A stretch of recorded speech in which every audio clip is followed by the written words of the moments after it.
नमस्कार मित्रांनो, स्वागत आहे तुमचं. आपण ठरलं तर मग या मालिकेचे इंटरेस्टिंग रिव्ह्यू ऐकत आहोत. तर आजचा भाग खूप छान दाखवलेला आहे त्यांनी.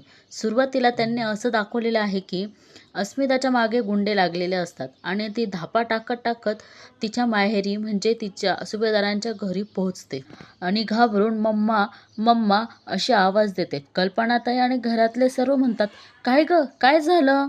आणि तेवढ्यात सायलीला एक अननोन नंबरवरनं फोन येत असतो आणि ती एकीकडे अस्मिताकडे बघते आणि त्या फोनकडे बघते आणि थोडी गोंधळलेली दिसते. अस्मिता म्हणते, मम्मा मम्मा. कल्पनाताई म्हणतात, काय काय झालं काय? प्रतापराव म्हणतात, अगं काहीतरी सांगशील. अस्मिता खूप घाबरलेली दिसते, त्यामुळे तिला काही सुचतच नाही काय बोलावं नाही काय नाही असं. सायली त्या फोनकडे बघते आणि अस्मिताकडे बघते, त्या फोनकडे बघते आणि अस्मिताकडे बघते.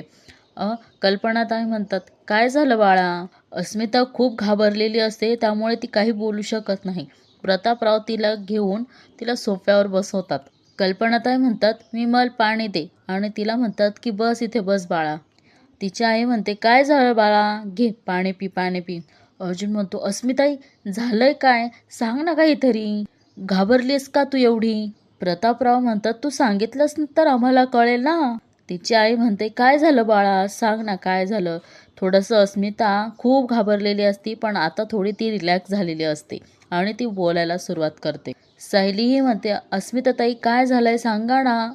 अहो काय होतंय तुम्हाला? अर्जुनही म्हणतो, अस्मिताई बोल ना प्लीज. अस्मिताई घाबरलेल्या आवाजच बोलते, मी इथं येत होते ना तेव्हा 2 गुंड माझ्या मागे लागले होते. तसं अस्मिताने जे घडलेलं आहे ते सांगितलं. म्हणजे मी जेव्हा इकडे यायला निघाले तेव्हा 2 गुंड माझ्या पाठीमागे लागले. मी पुढे चालायचे तर ते गुंड माझ्या मागेच असायचे आणि मला असं वाटलं की ते अननोन पर्सन आहेत. पण मी जेव्हा मागे वळून बघायची ते 2 जण माझ्याच मागे असायचे. आणि अस्मिताने झालेला सर्व प्रकार सगळ्या घरातल्या सर्व लोकांना सांगितला. आणि अस्मिता जो झालेला सर्व प्रकार सांगत होती तेवढाच सायली तो फोन बघते आणि अननोन वरनं कॉल कोणाचा येतोय हे विचार करत असते. अर्जुन तिला विचारतो, ताई ते गुंड कोण होते? अस्मिता म्हणते, नाही माहिती मला. कल्पनाताई म्हणतात, म्हणजे ते हिच्या मागे इथपर्यंत आले तर? अर्जुन चिडतो आणि म्हणतो, मी बघतो थांब. प्रतापराव म्हणतात, अरे अर्जुन. कल्पनाताई म्हणतात, सांभाळून रे. अर्जुन घरातनं पळत पळत बाहेर येतो आणि त्या गुंडांना बघण्यासाठी बाहेर ग्राउंडकडे बघतो तर त्याला कोणीच दिसत नाही.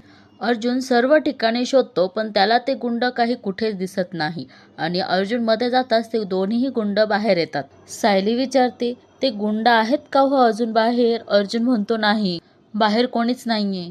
विमलताई म्हणतात, मला हे कळत नाहीये की ते गुंड अस्मिताताईंचा पाठलाग का करत असतील. सायली म्हणते, अस्मिताताई घरी आल्या तेव्हा माझ्या फोनवर अनोळखी नंबरवरून कॉल येत होता. आणि सायली म्हणते, माझी खात्री आहे की तो कॉल. आणि सायली शांत बसते. कल्पनाताई म्हणतात, काय तो कॉल? काय तो कॉल? आणि ते गुंड ही महिपतचेच असणार. अर्जुन चिडतो आणि म्हणतो, तो महिपत आता ह्या लेवलला पोचलाय की तो मला नाही माझ्या फॅमिलीलाही त्रास देतोय. सायली म्हणते, पण त्याची हिंमत कशी होती आपल्या घरच्यांशी असं वागण्याची? अर्जुन म्हणतो, यापुढे त्याची हिंमत होणारच नाही. मी आताच कंप्लेंट करतो आणि कमिशनर साहेबांशी मी स्वतः बोलतो. तो फोन लावताच प्रतापराव म्हणतात, अर्जुन थांब. प्रतापराव म्हणतात, अरे अर्जुन, तूच म्हणतो ना आपल्या हातात पुरावे नसतील तर आपण कुठलंच पाऊल उचलायचं नाही म्हणून. अरे आपल्या घरावर दगडफेड झाली तेव्हा आपण सुद्धा पुरावे नव्हते म्हणून कंप्लीट केली नव्हती. अर्जुन म्हणतो, मग काय गप्प बसून राहायचं आत्ता आपण? सायली म्हणते, हो मला पण तेच वाटतंय. पुरावेशिवाय त्याची तक्रार नको करायला. उलट तो सावध होईल आणि त्याचा राग तो वेगळ्या मार्गाने बाहेर काढेल. बरोबर बोलते ना प्रेक्षकांना, सायली खूप हुशार आहेत. आणि तिचा अजून बघायचं असेल तर चॅनलला सबस्क्राईब करायला विसरू नका. अस्मिताही बोलते की अर्जुन आता हे प्रकरण नको वाढवू. अर्जुन म्हणतो, हे प्रकरण आता वाढणारच आहेत अस्मिताई. अर्जुन म्हणतो, मी आता रागाच्या भरात कुठलीही स्टेप घेत नाहीये, पण एकदा महिपतला अटक झाली ना तेव्हा माझ्या हातात एवढे पुरावे असतील ना की तो सुटूच शकणार नाही. आणि थोडं सर्व शांत झालं आणि सायली म्हणते, अस्मिताई मी तुमच्यासाठी कॉफी करते हं. अस्मिता म्हणते, नाही नाही थांब, कॉफी वगैरे काही करू नकोस. आज आपण सायली डे सेलिब्रेट करणार आहोत ना, मग तू काहीही करायचं नाहीये. सायली चिडते आणि म्हणते, बस करा तो सायली डे. मला ह्या दिवसाची अशी आठवण नको आहे. अस्मिताताई, मी तुम्हाला हात जोडून विनंती करते. तुम्ही या अशा अवस्थेत कुठलाही धोका पत्करू नका आणि जोपर्यंत आपण महिपतला तुरुंगात पाठवत नाही तोपर्यंत प्लीज घरातनं बाहेर पडू नका. अस्मिता उठून सायली जवळ जाते आणि म्हणते, सायली, असं नाही चालणार ग सायली. अगं मी घरात विरात नाही ग बसून राहणार. तुझ्यासाठी आज सगळ्यांनी प्लॅन केलात. बघा ना प्रेक्षकांनो, ह्या ननंद भाऊजायांचं नातं किती मैत्रिणीसारखं आहेत. असंच राहू दे. ह्या नात्याला कुणाची नजर नको लागायला, हो की नाही? त्यांच्या नात्याला नजर नको लागायला पण आपल्या चॅनलला सबस्क्राईब करायला मात्र विसरू नका. अस्मिता म्हणते, जे प्लॅन केले ते कॅन्सल झाले तर मला नाही चालणार. सायली म्हणते, अहो अस्मिताताई, आपण जे काही ठरवलं ते नंतर पुन्हा कधीतरी करूयात ना. अस्मिता म्हणते, नाही म्हणजे नाही. अस्मिता म्हणते, जर सायली डे कॅन्सल होणार असेल तर मी चालले घरी. सायली म्हणते, अस्मिताताई प्लीज तुम्ही इथनं बाहेर जाऊ नका. आपण सगळं तुम्हाला हवंय तसं करू प्लीज, पण तुम्ही बाहेर पडू नका. अर्जुन म्हणतो, अस्मिताई ते गुंड बाहेर नाही आहेत आता, पण तरीही तुझं बाहेर जाणं सेफ नाहीये. सो प्लीज कुठेही जाऊ नकोस तू. सायली म्हणते, आपण करू सगळं तुम्हाला हवंय तसं. अस्मिता म्हणते, प्रेक्षकांनो बघ, करायचं ना सायली डे सेलिब्रेट? तुम्हाला काय वाटतं प्रेक्षकांनो, करायचं ना आज सायली डे सेलिब्रेट? सायली म्हणते, हो. आणि अस्मिता म्हणते, आता सगळी भीती विसरूया आणि करूया सायली डे सेलिब्रेट. इकडे त्यांनी नागराजचं सीन दाखवलेलं आहे. म्हणजे नागराज गाडी घेऊन कुठेतरी चालला असतो आणि त्याचा पाठलाग करत असते त्याची बायको म्हणजे सुमन. नागराज हा महिपतच्या बंगल्यामध्ये जात असतो, पण सुमनला माहीत नसतं की हा कोणाचा बंगला आहे. सुमन त्या गेटमधनं आत बघत असते. तिला काही सुचत नाही ते कोणाचं घर आहे. ती नंतर म्हणते की हे कुणाचं घर आहे, मला काही कळतच नाहीये, कुणाच्या घरी आले आहेत हे. तिथनं एक माणूस जात असतो आणि सुमन म्हणते, दादा थांबा ना, हा कुणाचा बंगला आहेत, माहिती आहेत का तुम्हाला? तो म्हणतो, हा बंगला साक्षी एक्स कन्स्ट्रक्शनचा मालकाचा आहेत. ती म्हणते, म्हणजे कुणाचा? नाव काय आहे त्यांचं? तो माणूस म्हणतो, महिपत शिकरे. इकडे किल्लेदारांच्या घरचं सीन दाखवलेलं आहे. रविराज पेपर वाचत असतात आणि प्रतिमा आत्या झाडांजवळ बसलेल्या असतात, काहीतरी विचार करत असतात. रविराज म्हणतात, प्रतिमा काय ग, काय झालं, कसला विचार करतेयस? प्रतिमा आत्या म्हणते, सुमनचा. बघा ना, मगाशी ती फळं आणायला म्हणून बाहेर गेलीत, अजूनही आली नाहीयेत. तुम्हाला माझ्यासारखं काहीच जाणवत नाहीयेत का हो? तिच्या वागण्यातला बदल दिसत नाहीये? रविराज म्हणतात की तिच्यात झालेला बदलही जाणवतोय आणि त्याचं कारणही कळतंय. प्रतिमा आत्या म्हणतात, काय आहे कारण? रविराज म्हणतो, तिचा नवरा आणखी कोण? प्रतिमा, तो सुमनशी कसं वागतो आपण बघतोच. कधी प्रेमाने वागतो तर कधी दुर्लक्ष करतो, दुरसुटेपणाने वागतो, कधीही येतो कधीही जातो, काहीही कळत नाही. उद्योगधंदे तर काहीच करत नाही, पण रोज कुठल्या तरी मीटिंगला जातो असं म्हणत असतो. कसल्या मीटिंगला जातो कुणास ठाऊक. रविराज म्हणतो, बघा प्रेक्षकांनो, की मी नागराजला आयुष्यभर पोसायला तयार आहे. सुमनला त्याची बायको म्हणून त्याचं असं वागणं खटकतच असेल ना. हे बरोबर आहेत की नाही प्रेक्षकांनो? बघा, रविराजला कळालं, पण हे नागराजला कधी कळल? तो महिपतच्या नादी लागलाय आणि स्वतःच्या बायकोचं आयुष्य उद्ध्वस्त करतो, हो की नाही प्रेक्षकांनो? बघूया अजून काय काय होतं पुढं ते. प्रतिमा आत्या म्हणतात की तुम्हाला इतक्या वर्षात असं कधी काही सांगितलं आहे तिने? रविराज म्हणतात, कधीच नाही. ती बिचारी आपल्या नवऱ्याच्या विरोधात एक अक्षरही बोलणार नाही. तिला त्रास हा नक्कीच होत असणार आहे. प्रतिमा आत्या म्हणतात की सुमनशी एकदा शांतपणे बोलायला हवं. दुसरीकडे त्यांनी सुभेदारांच्या घरचा सीन दाखवलेला आहे. सायली कसल्या तरी विचारात असते. म्हणजे त्यांनी दाखवलेत की तो अननोन नंबरचा फोन येत असतो असा सायली विचार करते. इकडे कल्पनाताही टेन्शनमध्ये असतात. प्रतापरावही आणि अर्जुन सुद्धा टेन्शनमध्ये असतो. तिकडनं अस्मिता येते आणि यांचे उतरलेले चेहरे पाडून म्हणते की तुम्ही असं काय करतायत? मम्मा, डॅड, अर्जुन, विमल इकडे या. अरे इकडे या ना. ती सर्वांना गोळा करते आणि म्हणते, तुमचं काय चाललं आहे? घरात कोणीतरी गेल्यासारखं का वातावरण आहे? कल्पनाताई म्हणतात, अस्मिता, अगं तुझ्या बाबतीमध्ये जे काही घडलं आहेत ना ते विसरू शकत नाही आहोत अगं. मम्मा, महिपतला जर मला काही करायचं असतं ना तर त्याच्या गुंडांनी आजच केलं असतं. पण मला असं वाटतंय की त्याला फक्त मला घाबरवायचं होतं. अर्जुन म्हणतो, हो मला पण असंच वाटतंय मम्मा, महिपतनी भूल दिलेली आहे आपल्याला.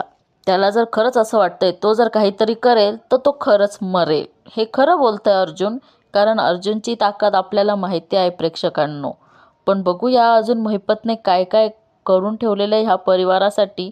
म्हणजे यांच्या आनंदात तो नेहमी विरजणच घालत असतो, पण अजून किती त्रास देणार आहेत ह्या कुटुंबाला हे आपण बघू.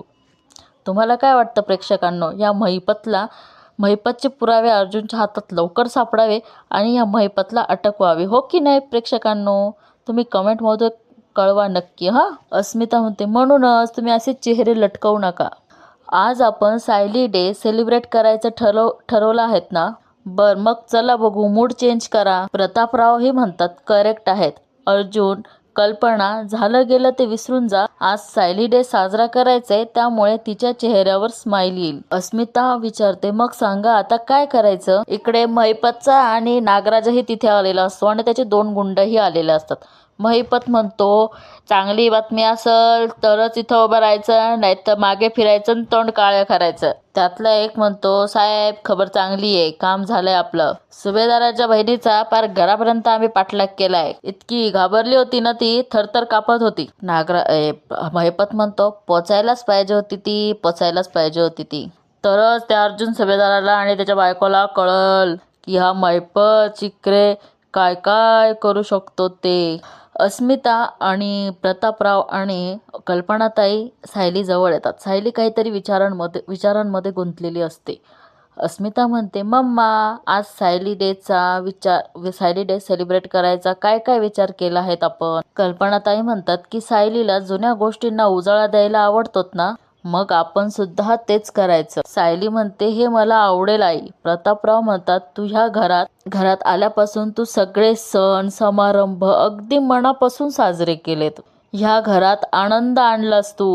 कल्पनाताई म्हणतात, हो पण मीच करंटी ठरले. असं नका ना बोलू कल्पनाताई, हो की नाही हो प्रेक्षकांनो? तुम्ही सांगा बरं कल्पनाताई, यात तुमची काय चूक आहेत? परिस्थिती तशी आली की माणूस थोडासा चेंज होतोच, पण जे झालं ते विसरून जा, हो की नाही? कल्पनाताई म्हणतात, जो तिच्यावरती राग धरून ठेवला होता. सायली म्हणते, आई असं नका ना बोलू. सायली म्हणते, आपण आज त्या दिवसांची आठवण अजिबात काढायची नाही. अर्जुन तिकडनं म्हणतो, only today happy memories. Arjun म्हणतो, ते फक्त बोलून नाही हा बायको. आणि त्याने काहीतरी आणलेलं असतं आणि ते पेपर रॅप केलेलं असतं, त्यामुळे तो सायलीला म्हणतो, ये कम ऑन. दोघेही, अर्जुन आणि सायली दोघेही ते रॅपिंग केलेलं खोलत असतात. काय असेल मित्रांनो, सांगा तर बरं. तुम्हाला काही आठवतंय की अर्जुनने काय सरप्राईज आणलं असेल सायलीसाठी? नसेल तर पुढे बघूयात आपण, पण तरी एकदा कमेंटमध्ये कळवा की नक्की काय सरप्राईज असेल सायलीसाठी. सर्वजण एक्साइट असतात की नक्की काय सरप्राईज आहेत त्यामध्ये सर्वजणांचे सगळे फोटो असतात. ते बघून सर्वांना इतका आनंद होतो, सायलीला सुद्धा इतका आनंद होतो की बस. इकडं त्यांनी महिपतचं सीन दाखवलेलं आहे. महिपत उठतो, मला तर वाटलं तो त्यांच्या कानाखालीच वाजवतो की काय, पण तसं काही नाही प्रेक्षकांनो. तो उठतो आणि त्यांच्या छातीवर मारतो आणि भले शाब्बास माझ्या पठ्ठ्यांनो, एकाच्या मारल्यावर दुसऱ्याच्या येतो आणि म्हणतो, भले शाब्बास माझ्या पठ्ठ्यांनो, मस्त काम केलं तुम्ही. महिपत म्हणतो, मस्त काम केलं तुम्ही. असं काम केलं आहे की त्या अर्जुन सुभेदारला आता झोपच लागणार नाही. आता पुढचा वार कोणावर असेल तर तुम्हाला लवकरच सांगेल. तोपर्यंत अर्जुन सुभेदारला विचार करत बसू दे की त्याच्या घरावर कधी कुठून वीज कोसळेल याचा. इथे परत सुभेदारांच्या घरचा सीन दाखवलेला आहे. अर्जुन म्हणतो, कसं वाटलं हे? सायली म्हणते, खूप छान आहेत हे. कल्पनाताई म्हणतात, अर्जुन, अरे हे किती सुंदर फोटो आहेत, हे तू सगळं कधी केलंस? अर्जुन म्हणतो, आता बायकोचा स्पेशल डे आहे तर थोडी तर मेहनत घ्यायलाच पाहिजे आहेत. आणि हसतात. अस्मितालाही आनंद होतो आणि विमलताई म्हणतात की खरंच खूप छान आहेत. विमलताई म्हणतात, सायलीताई तुमच्या पहिल्या गुढीपाडव्याचा फोटो. अस्मिताताई म्हणतात, आणि तो पूर्णाजीच्या वाढदिवसाचा फोटो. प्रतापराव म्हणतात, अरे थांबा सगळे, हे जिच्यासाठी केलंय तिलाच विचारा, तिला आवडलंय की नाही हे सगळं. सायली म्हणते, बाबा अहो मला खूप आवडलं आहेत. तुम्ही सगळ्यांनी मिळून मला इतकी सुंदर भेट दिली आहेत ना की ते शब्दात सांगताच येत नाहीये. अस्मिता त्या फोटोंकडे बघते आणि म्हणते, एक मिनिट, माझं ना ऑब्जेक्शन आहे. अर्जुन म्हणतो, झालं, जिथे अस्मिताई असेल तिथं ऑब्जेक्शन हे झालंच पाहिजे. अस्मिताई म्हणते, ग बस रे, अगदी जेन्युअनली म्हणते मी. सगळ्यांनी ह्या फोटोंकडे बघा. ह्या फोटोंमध्ये काय दिसतंय? सर्वजण फोटो बघतात आणि अस्मिता ताई म्हणतात, सगळे सायली आणि अर्जुनच्या लग्नानंतरचे फोटो आहेत. पण आज आपण त्यांच्या लग्नाचा वाढदिवस नाही सेलिब्रेट करत आहोत. आज आपण सायली डे सेलिब्रेट करत आहोत. मग तिच्या जुन्या आठवणींचे फोटो कुठे आहेत? कसं बोललीस अस्मिता? बघा, तिचे आता जुने लहानपणाचे जर फोटो सापडले तर त्यावरनंही काहीतरी क्लू मिळेल अर्जुनला की सायली हीच तन्वी आहेत. पण बघूया असं होतं की नाहीत. कारण मी फक्त एक असं म्हटली, पण पुढे अजून काय काय होणार आहेत हे मलाही माहीत नाही आहे आणि तुम्हालाही माहीत नाही आहे प्रेक्षकांनो. पण तरीही नक्की कमेंट करून कळवा की असंच व्हावं म्हणून. अस्मिताई म्हणते, आश्रमातले फोटो, शाळेतले फोटो, मित्रमैत्रिणींसोबतचे फोटो, काहीच कसं नाहीये. प्रतापराव म्हणतात, अरे हो, हे खरं आहे. सायलीचे लग्ना अगोदरचे पण फोटो हवेत ना. सायली म्हणते, बाबा अहो माझे लहानपणीचे आश्रमातले काही फोटो असे काही आठवणी नाहीयेत. जे आहे ते मनातच आहे. कल्पनाताई म्हणतात, पण असं कसं होईल? तुझ्या आश्रमात लहानपणीचे काहीतरी फोटो असतील ना. सायली म्हणते, अहो आश्रमामध्ये असे कोणाचे फोटो काढण्याची काही पद्धत नव्हती आणि कोणाकडे कॅमेरे, मोबाईल असंही काही नव्हतं. आणि खरं सांगायचं तर अशी हौस पुरवायला मधुभाऊंकडे पैसेही नव्हते. सगळ्यांना वाईट वाटतं. तरी अस्मिता म्हणते, तरी कमाल आहे ग तुझी. अस्मिता म्हणते, मी तर लहानपणीचे सगळे फोटो जपून ठेवलेत. अगदी माझ्या शाळेचा आय कार्ड वरचा फोटो सुद्धा मी जपून ठेवला आहे. प्रतापराव म्हणतात की अस्मिता बाळा, सगळ्यांचंच बालपण तुझ्यासारखंच नसतं आणि सगळ्याच मुली तुझ्यासारख्या स्वतःमध्ये मग्न नसतात. अर्जुन म्हणतो, खरंच आश्रमात सायलीचा एखादा बालपणाचा फोटो मिळेल. जसं अस्मिताही म्हणते तसं सायलीच्या शाळेचा आय कार्ड असेल. बरेच दिवस झाले त्यांनी हॉस्पिटलचा सीन दाखवलेला नव्हता. आता त्यांनी हॉस्पिटलचा सीन दाखवलेला आहे. सिटी हॉस्पिटलमध्ये कुसुमताई बसलेल्या असतात. त्यांना कोणाचा तरी फोन होतो. मला तरी वाटतं अर्जुनचाच असेल, पण बघू कोणाचा असतो. ती म्हणते, बोला अर्जुन सर. तो म्हणतो, कुसुमताई मला सांगा ना, सायलीचे लहानपणीचे फोटोज आहेत का काही? नाही, ती सायली म्हणते की असले कधी फोटो काढलेच नाहीत. पण असं कसं होईल ना, एखादा तरी फोटो असेलच ना. कुसुमताई म्हणतात, नाही, बरोबर बोलती आहे ती. आश्रमात कधीच कुण्या मुलांचे फोटो नाही काढण्यात आले. पण शाळेच्या ID साठी तर फोटो काढले असेल ना शाळेत. कुसुमताई म्हणतात, नाही, मला नाही माहीत हो. अर्जुन म्हणतो, सायलीच्या शाळेचा ID कार्ड असेलच ना. नाही म्हणजे प्रत्येक शाळेचा ID कार्ड असतंच. कुसुमताई म्हणतात, नाही म्हणजे असेलच, पण ते कुठं ठेवलंय काय नाही माहीत, बघावं लागेल. अहो आपण परवाच नाहीत का सगळा आश्रम पालथा घातला, तेव्हा कुठे काय सापडलं आपल्याला? अर्जुन म्हणतो, परवा आपण फक्त गाठोडं बघत होतो ना, ते छोटे छोटे बॉक्सेस, एन्व्हलप आपण काहीच बघितलं नाही. अर्जुन म्हणतो, आपण एक काम करूया, ते छोटे छोटे एन्व्हलप, बॉक्सेस सगळं बघूयात आपण. अर्जुन म्हणतो, बरं आता तुम्ही कुठे आहात? कुसुमताई म्हणतात, मी हॉस्पिटलमध्ये. अर्जुन म्हणतो, तुम्ही आश्रमात येता का? मीही पोहोचतोच. अर्जुन म्हणतो की सायलीच्या लहानपणीचा फोटो सापडलात ना आपल्याला की खूप सोपं होईल. ॲटलिस्ट आपल्याला कळेल की ती लहानपणी कशी दिसायची आणि त्या फोटोवरून तिच्या आईबाबांनाही शोधता येईल आपल्याला. हे ऐकून कुसुमताई तयार होतात की म्हणतात, हो ठीक आहे, मी येते आश्रमात. हे सगळं आता सायलीने ऐकलं की नाही माहीत नाही आणि अर्जुन म्हणतो की हो हो मी येतोच आता. अर्जुन फोन ठेवतोच आणि डचकतो. अर्जुन म्हणतो, तू? सायली म्हणते, असे भूत बघितल्यासारखे काय डचकताय तुम्ही? अर्जुन म्हणतो, नाही काही नाही काही नाही. सायली म्हणते, फोन झालाय ना तुमचा? मग आज चला, जेवण वाढलंयत, वाट बघतायत सगळे. अर्जुन म्हणतो, जेवण आत्ता इतक्या लवकर? ते काय आहे ना, मला एका मीटिंगसाठी जायचं होतं. सायली म्हणते, झालं तुमचं सुरू? तुमच्या मीटिंग अशा अचानकच काय ठरतात हो? सायली त्याला धारेवरच धरती. आणि तुम्हाला माहिती ना, अस्मिता ताईंनी वेळेत जेवायला हवं. त्यात आज तर सायली डे आहे. तो मग असं तुम्ही माझ्याबरोबर न जेवताच साजरा करणार आहात? अर्जुन म्हणतो असं कसं? असं कसं होईल? आज आपण एकत्रच जेऊया, सगळे एकत्रच जेऊया. मग मीच जातो हा. सायली म्हणते नशीब माझं. आणि हे आपलं नशीब, कारण सिरियल आता इथेच संपली आहे. तर आत्ताचा एपिसोड तुम्हाला कसा वाटला हे कमेंट करून नक्की कळवा. आणि आता पुढचा प्रोमो बघायला विसरू नका. पुढचा प्रोमो बी खतरनाक आहे तर मित्रांनो. सुमन विचारते कुठं गेला तो तुम्ही? नागराज म्हणतो सांगितलं ना मित्राकडे चाललोय. सुमन म्हणते कोण मित्र? कोण मित्र? महिपत शिकरे. मी आज सकाळी तुम्हाला त्याच्या घरी जाताना बघितलं. सुमन म्हणते महिपत शिकरेच्या बंगल्यात शिरताना पाहिलं मी तुम्हाला. आणि नागराजला थोडं टेन्शन येतं, पण तो भक्तीतच हे केला. आणि इकडे अर्जुन आणि कुसुमताई सायलीचे फोटो शोधायला येत असतात. कुसुमताई म्हणते मी तुम्हाला सांगितलं ना की फोटो कधी काढलेच नाही, पण सायलीचा आय कार्ड मिळाला आहे. आणि अर्जुन घरी येतो. चला, सायलीच्या शाळेचं आय कार्ड मिळालं. आणि तो अर्जुन सायलीला बघून ते आय कार्ड ठेवून देतो. आणि सायली म्हणते माझा आय कार्ड यांच्याकडे. आणि इथेच हा एपिसोड संपतो मित्रांनो. तर कमेंटमध्ये नक्की कळवा की तुम्हाला आजचा भाग कसा वाटला. आपण परत पुन्हा भेटूया उद्याच्या भागात याच वेळेत याच. आणि तोपर्यंत काळजी घ्या. नमस्कार आणि धन्यवाद.